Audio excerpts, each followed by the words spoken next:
Hey, what's up guys and welcome back to the channel. So today we're diving into some brand new Transformers Studio Series drops revealed during the latest Pulse Fanstream event last week. And trust me, there's a lot to be hyped about and a few things that you'll probably be raising your eyebrows a little bit.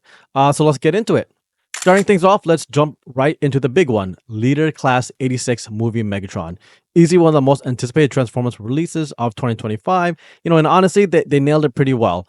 I mean, sure, he transforms into a tank instead of the classic gun, unfortunately, but the robot mode looks pretty straight fire, right? He looks like he leapt right off of the cartoon screen, and they've been able to sort of maintain that accuracy, which is good. Now, compared to the Siege Megatron, which has been around way too long, this one's definitely upgrading every way, from what I can see so far. Now, my one issue, though, is that I wish the tank had a little more flair to it. Maybe something closer to Transformers Devastation video game version. I mean, something about that mold or paint applications feels a little shade like dull to me, but definitely not too bad in any sense, way, shape, or form. But once I do get my hands on his bad boy, I'll be sure to post an unboxing video to deep dive more into his actual design. Next, let's jump into the deluxe class Starscream. And man, I've been waiting for this one, right? Easily one of the standouts from the Transformers 1 movie. And at first glance, he looks really clean across the board. But I've got to be, somewhat honest here, guys. I've got some thoughts about it, and it's like shortcomings. I mean, first off, the color. They went with this weird, dull, almost yellow shade for some reason. Same as the washed out Prime figure that was used.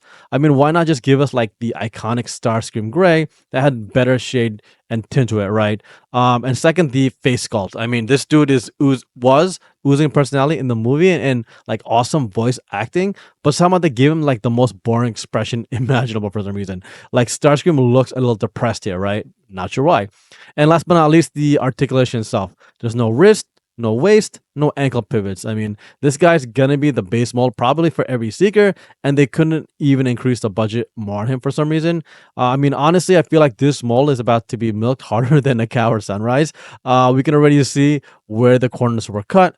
Otherwise, I'll still pick him up since it's not the worst looking Starscream, but we should put more effort into his actual production release, right? Next, moving on to the surprise hit, Age of Extinction Widow. Now, this is a concept art character, and I was really like somewhat super curious on how they pull it off in figure form, especially at the deluxe price point. I'm also not too familiar with this character, but you know what? I mean, she's looking like really hot so far, right, in terms of the actual figure itself. The legs transform just like the Transformers Prime Vehicons, and overall silhouette is looking crazy clean, probably cleaner than the Galvatron, which is a nice upgrade for sure. She turns to a legit licensed McLaren, which is and actually did show up in the film, right? And it stood out to me, especially just from the car design itself. Super awesome looking supercar, and had my eyes chasing it for pretty much every time I saw her in the movie. Now, we never saw her in robot mode, unfortunately, but the figure does feel super cohesive in both forms, and like how Hasbro was able to design her robot mode. And honestly, this might be the strongest release from the concept art series so far, and probably worth the pickup, especially if you're a fan of the vehicle type. Next up, we've got the Constructor Scavenger. He's doing exactly what he needs to do. Keeping like those faithful G1 vibes. Clean design and becomes the right arm of Devastator. But for some reason, he has no rolling wheels, just like Bone Crusher. So yeah, you can't scoot him around your desk or have him crash into other Autobots, unfortunately. He's basically an angry little excavator statue, which kind of kills me to say. He still looks cool, but kind of a bummer. Like when you take out the play or even action display pose factor, and it just gets nuked really hard, right? Unfortunately. That said, Devastator as a whole, I mean, he's shipping up pretty beautifully. Generally think that he might be stealing the crown in ongoing Battle of the Combiner, so we can't wait to get him picked up. Let's talk next about the Construction Mixmaster. Because this guy definitely looking like a level up from what I'm seeing. So far, most of the construction cons have been leaning heavy on the old Combiner Wars engineering style. But Mixmaster, he's essentially the glow up that we needed so far. The truck mode is pretty clean, animation accurate, and way better than other ones from the Combiner Wars.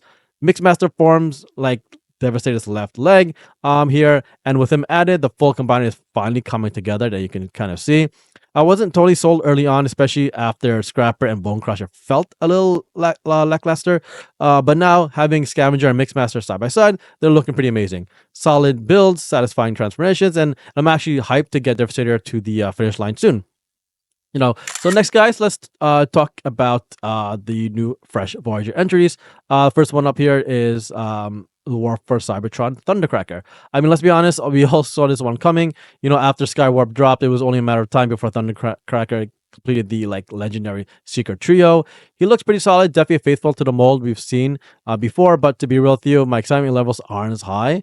I've handled this mold many times in the past, so it feels like I can almost transform in my sleep. Unfortunately, the only real standout here is the brand new like Neutron assault rifle that they've added. I mean, surprisingly, it's not just a repaint of Barricade, which is good, and it's got an old thing going on for him.